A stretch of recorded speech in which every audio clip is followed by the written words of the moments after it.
What's crack is VangelinaSkov, and today we're going to be talking about DissociaDID. I'm also sitting in a slightly different place than I was in the last couple of videos because my cats are sleeping on the chair I wanted to sit on, and I can't wake them because they are precious beings who have shaped themselves in a little love heart, and I can't disturb that. So I'm over here now. This corner of the room tends to be a little bit more echoey for whatever reason. I don't know what that's about because it's the same room, but there you go. Anyway, yeah, so you might have noticed that there have been a couple of videos removed from DissociaDID's channel, and they've also made a community post about it and on Instagram as well, saying that they're not going to be uploading until this issue is fixed. So in today's video, I'm going to be explaining to you what that issue is, and I'm also going to be giving you my thoughts on the topic because I want to give you my thoughts on the topic. I don't know why I said because. I hadn't planned the rest of that sentence and then I just said because for no reason. Anyway, before we get into that, please subscribe and click the bell button to turn on all notifications when I upload. Thank you very much. And if you want to, you can also check out the Patreon or the memberships with the links in the description, where you can get extra benefits like discounts on the merch, like the limited edition St. Patrick's Day merch that we have out at the moment. Also, link in description. Playing a fun little game of how many things can I plug in the introduction of this video. But just to say, the merch is going to be gone on St. Patrick's Day. That is the last day to get it, so if you do like the design and you do want it, get it before that. Alright, so let's talk about DissociaDID. So you might have seen their Instagram story or the post they made on their community tab on YouTube explaining that they gotten some copyright strikes on some of their videos. So they just said really briefly, "Hi everyone, wanted to reassure you about the copyright strikes you might have seen on some of our YouTube videos." This came after a lot of people had already pointed out that their videos had been removed. "Unfortunately, we won't be able to upload until this is resolved, but we have no reason to believe these strikes are valid and expect to be up and running again soon. Thank you." Now, if you don't know what they're talking about, a couple of their videos were removed because of copyright strikes. And if you go on to any of the videos that have been removed, I actually don't know how many it is at the moment. Anyway, it's a good few videos have been removed, and when you try to watch them, it says removed because of copyright claim by Sergio Costa. So already we have several things to unpack here. First of all, we have who is Sergio Costa, if you don't actually know who that is. Why are they copyright striking DissociaDID's videos? And something which I think should be clarified before we move on at all, which is the difference between a copyright claim and a copyright strike, because if you don't actually do YouTube, you might not know the difference between these two. So a copyright claim can be made at any time if you use any sort of material that is not yours, if you use somebody else's material. And if a copyright claim happens, you can either have a takedown, so the person claiming your video says, "Hey, you used my material without my permission. This video can't be viewed by anyone." Or it can be unmonetizable, or it can be monetized but they get all the money. I've had a couple of copyright claims myself, namely from like Gabby Hanna's company, which just meant that I think it was that I couldn't monetize the video, but all I had to do was cut out the section in the video that used her material, even though it was fair use. Fuck you, Gabby Hanna. But that's besides the point. A copyright claim does not in any way affect your channel. It just affects that one video, whether it can be monetized or viewed. A copyright strike, on the other hand, is completely different and it's a lot more serious. So with a copyright strike, if you get 3 of these, your channel can be terminated, and it will definitely 100% be suspended, meaning that you can't upload any videos until the issue is resolved, if the issue is resolved. To my knowledge, they do actually expire after a while, I think, possibly. Maybe I'm wrong on that. I checked it before I started recording this and it said it expired, but now my brain is telling me that that's wrong for some reason. But yeah, if you get 3 of those, your channel can be terminated, but it will definitely be suspended and you won't be able to upload. And again, you have different options that can happen with the strike. You could make no money off it, or the videos could be taken down. Now, in the case of DissociaDID, with this whole situation, Sergio has striked the videos, not claimed them.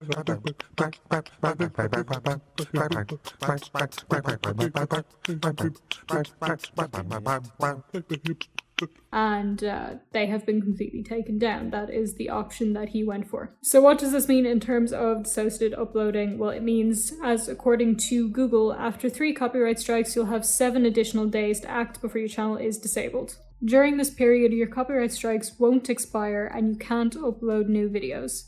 Your channel will remain live and you can access it to seek a resolution for your strikes. So basically the channel will still be up to view, but you can't upload any videos. And basically you need to do something about the strikes or you won't be able to upload any videos. Now what happens with copyright claims and copyright strikes is that you can dispute them. You can say, hey, my content is fair use or it's transformative or it's educational or something or other. I don't claim to be a copyright expert, by the way. Take everything that I say with a grain of salt. This is just from my being on the YouTube platform. But you can dispute it and say, actually, I do have the right to use this, remove the strike or the claim. What happens though with this, which is really weird, is that when you dispute it, it goes back to the person who made the claim. So in the case of DissociaDID, if they decide to dispute this, it'll go back to Sergio, and then Sergio has to say whether or not it is fair use or not. But Sergio is the one who made the claim in the first place.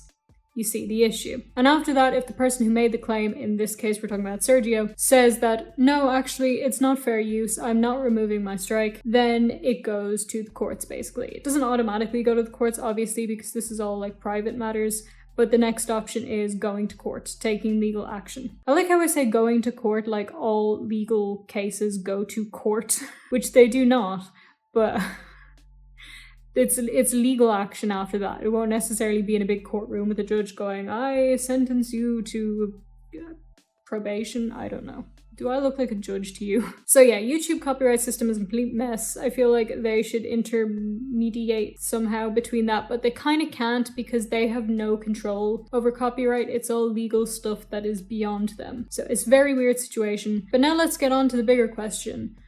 Why has Sergio claimed these videos? Who is Sergio? So Sergio Costa was a big fan of DissociaDID, was a big supporter of them, very vocal. I think one of their patrons was always very, very pro DissociaDID. I think the word that's been going around a lot is simp, but for some reason people seem to get a bit offended by the word simp, so I'm not going to use that. We're going to use fan. And Sergio has also alluded to the fact that they may have known each other in real life and have worked together. He alluded to that on Twitter, but I can't find his Twitter, so what am I to do? So it's possible that they were possibly friends or at least acquaintances or worked together or knew each other in real life, but we don't have any solid evidence of that, and DissociaDID hasn't said anything on the matter, and Sergio himself has not actually outright said that they know each other, at least not publicly. But recently he kind of went on a little bit of a rampage against DissociaDID, claiming he felt betrayed by them, was really upset with them, and was quite vocal about the fact that he was no longer a supporter of theirs. So it was a very quick switch between love you guys, hate you guys. And not too long after he changed his tune, these copyright strikes came up. So now we have to ask the question, what did he strike? What is he claiming that he owns? Or was it just a tactic to mess with DissociaDID? So it is, of course, possible that these claims are just absolute rubbish and he's just pulling it out of his arse to make some drama or some trouble. In which case, the strikes will be revoked eventually because DissociaDID will probably dispute them, and that's it. He has no actual claim to them. The other option is a lot more confusing in that he may possibly actually have some kind of claim to her videos, in which case we have to ask what. Now, one option could possibly be that he made her intro video. It doesn't look like any of her newer videos have been taken down, which use a new intro, so it's possible he made the intro video. Maybe. I've seen some people claiming that maybe he edited her videos, but your editor does not own your videos, so that would make absolutely no sense. Because if you hire somebody to edit for you and they go, actually, you know what? Screw you. They can't copyright claim or strike your videos because they don't own your videos. They just worked on a part of it. It's not the same thing. Another possible option is that he somehow owns her videos, which I don't know how that would work. I don't know, guys. It's very weird. But if he does own a portion of her videos or something, or in some way has a claim to them, this is going to be much more complicated, and it's possible that the strikes won't get removed at all. And I'm not really going to be able to advise you on that because I'm not a lawyer. Thing is, financially they'll be fine. They have Patreon, which they make a lot of money out of. They can make a new channel. It'll take a while to get monetized, but it will eventually get monetized. They have a big enough following on Instagram and TikTok that they'll be able to let their fans know what's going on. But you know, it's still not a great situation to be in. There's currently fireworks going off from somebody's balcony. And now dogs are barking outside. It's been so quiet and peaceful all day, and then I want to record and everything goes, no, how about you don't? While I wait for the noise to stop, I got this t-shirt and I didn't realize that it matches my, it's a rig. I didn't realize that it matches my hair until I put it on now. I bought it before I dyed my hair, but I already had the hair dye and it matches. It's Rick. So it's seeming pretty much like whether he has a claim or not, whether this is just drama stirring or he has some kind of claim to the videos, stumbled over those words. That Sergio was a fan, got pissed off at DissociaDID and decided, hey, let me strike your videos real quick. Which, I'm gonna be honest, in my own opinion, is really a dick move. Like, that's just horrible. Like, honestly, why would you do that? So let's say he does have some kind of claim, right? Let's say these are legitimate, which we don't know for a fact yet, but let's say that they're legitimate. He was all fine with her using whatever it was that he has a claim to until he decided, you know what, actually, I don't like some of the stuff you're doing. And then decides, oh yeah, let me, you know, claim your stuff because I don't like you anymore. That's really shitty.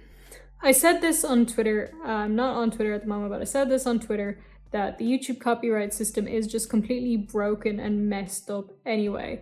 Don't use it to mess with creators' channels just because you don't like them.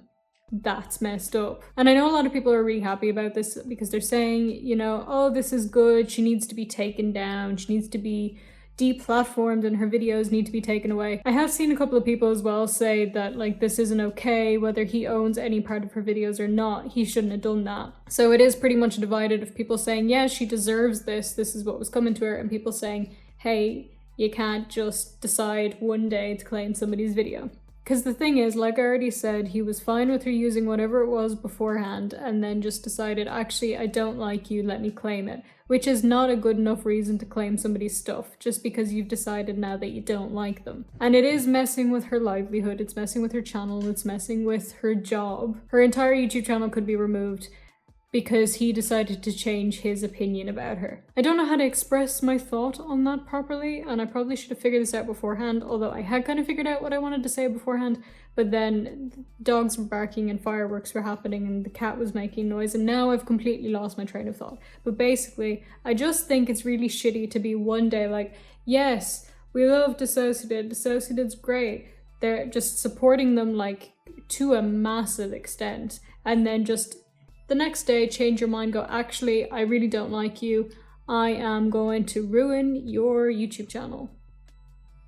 It's not really a great train of thought. Anyway, if somebody could possibly verbalize your thoughts in the comments if they are close to mine, because people tend to do that and you always say it way better than I say it. So why am I the one with the channel that people are watching? Because clearly I can't speak or vocalize my own thoughts. Anyway, that's going to be it for me for now. I know people thought that I was going to be talking about the whole thing with the book and the person on Reddit, but I'm not going to be talking about that, at least not today anyway.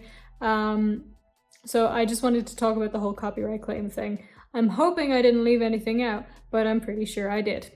My brain is not working because too many distractions. But do let me know in the comments what you think about this whole situation. Do you think he was right to claim stuff if he does have any kind of claim to it? Do you think he was wrong? Do you think he owns any part of her videos or not? And if you don't want to comment about that, then let me know what you're doing today or this week if you have any plans. I'm gonna go finish an assignment on a case study of the development of the Netherlands. And then I'm gonna go have an early St. Patrick's Day celebration. Making some cocktail called a shamrock something. It's basically just whiskey with like lemon and lime and green food coloring, but I don't have any green food coloring, so it's just lemon and lime whiskey. That's not green or shamrock colored, but it's Irish whiskey, so it's still festive. Speaking of St. Patrick's Day, like I already mentioned, do check out the limited edition St. Patrick's Day merch. Link in the description. It will be gone on St. Patrick's Day. And if you're a patron or a member, don't forget that you do have a discount code to use on that merch and all other merch forever and always. And you can also follow me on social media. Like, comment, share, and do all the things that I'm supposed to ask you to do at the end of a video. And have a wonderful day. Thank you guys so much for watching, and I will see you in the next one. Bye.